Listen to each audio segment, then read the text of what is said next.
Once upon a time there was a sweet little girl. Everyone who saw her liked her, but most of all her grandmother, who did not know what to give the child next. Once she gave her a little cap made of red velvet, because it suited her so well, and she wanted to wear it all the time. She came to be known as Little Red Riding Hood. One day her mother said to her, "Come, Little Red Riding Hood. Here is a piece of cake and a bottle of wine. Take them to your grandmother. She is sick and weak, and they will do her well. Mind your manners and give her my greetings. Behave yourself on the way, and do not leave the path, or you might fall down and break the glass. And then there will be nothing for your sick grandmother." Little Red Riding Hood promised to obey her mother. The grandmother lived out in the woods, a half hour from the village. When Little Red Riding Hood entered the woods, a wolf came up to her. She did not know what a wicked animal he was, and was not afraid of him. "Good day to you, Little Red Riding Hood." "Thank you, Wolf. Where are you going so early, Little Red Riding Hood?" "To grandmother's."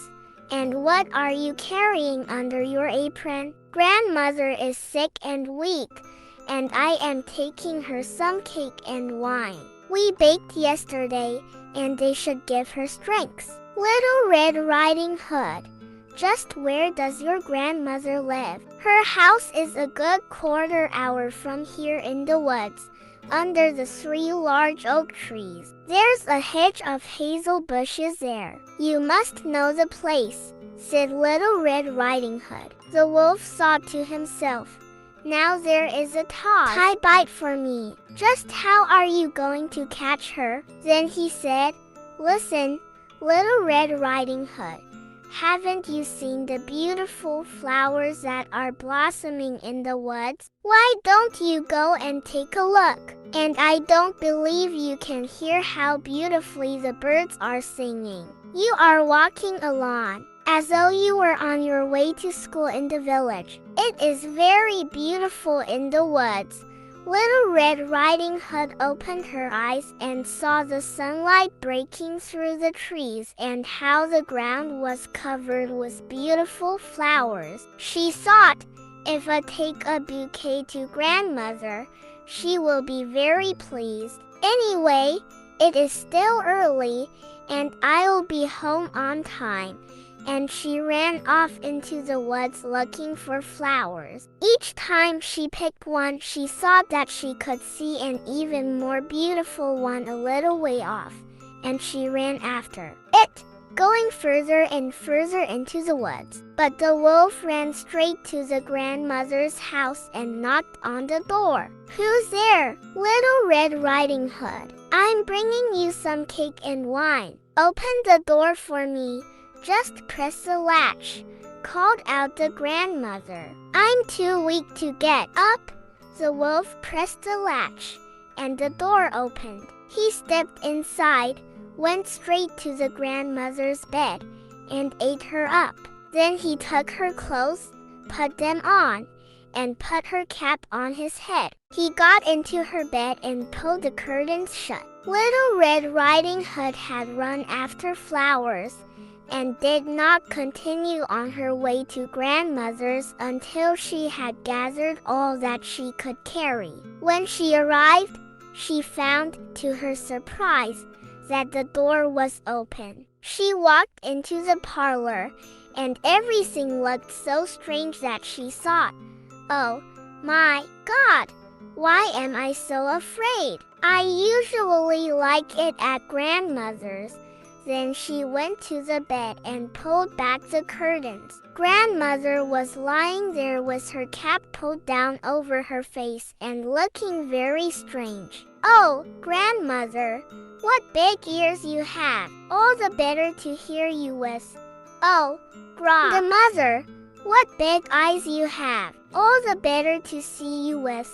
"Oh, grandmother, what big hands you have! All the better to grab you with." "Oh, grandmother, "What a horribly big mouth you have! All the better to eat you with." And with that he jumped out of bed, jumped on top of poor Little Red Riding Hood, and ate her up. As soon as the wolf had finished this tasty bite, he climbed back into bed, fell asleep, and began to snore very loudly. A huntsman was just passing by. He thought it strange that the old woman was snoring so loudly, so he decided to take a look. He stepped inside, and in the bed there lay the wolf that he had been hunting for such a long time. "He has eaten the grandmother, but perhaps she still can be saved. I won't shoot him," thought the huntsman. So he took a pair of scissors and cut open his belly. He had cut only a few strokes when he saw the red cap shining through. He cut a little more, and the girl jumped out and cried, "Oh, I was so frightened." It was so dark inside the wolf's body. And then the grandmother came out alive as well. Then Little Red Riding Hood fetched some large heavy stones. They filled the wolf's body with them, and when he woke up and tried to run away, the stones were so heavy that he fell down dead.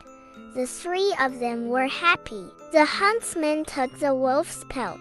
The grandmother ate the cake and drank the wine that Little Red Riding Hood had brewed. And Little Red Riding Hood thought to herself, "As long as I live, I will never leave the path and run off into the woods by myself if Mother tells me not to."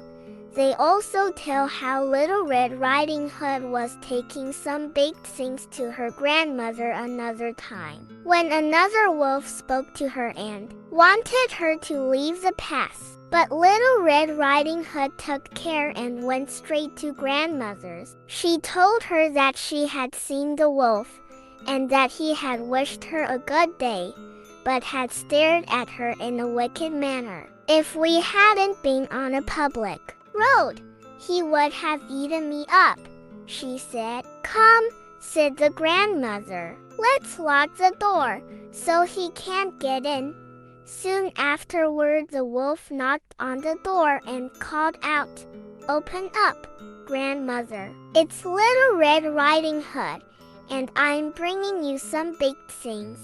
They remained silent and did not open the door. The wicked one walked around the house several times and finally jumped onto the roof. He wanted to wait until Little Red Riding Hood went home that evening, then follow her and eat her up in the darkness. But the grandmother saw what he was up to. There was a large stone trough in front of the house. "Fetch a bucket, Little Red Riding Hood," she said. "Yesterday I cooked some sausage. Carry the water that I boiled them with to the trough." Little Red Riding Hood carried water until the large trough was clear full. The smell of sausage arose into the wolf's nose. He sniffed and looked down, stretching his neck so long that he could no longer hold himself, and he began to slide. He slid off the roof, fell into the trough, and drowned. And Little Red Riding Hood returned home happily and safely.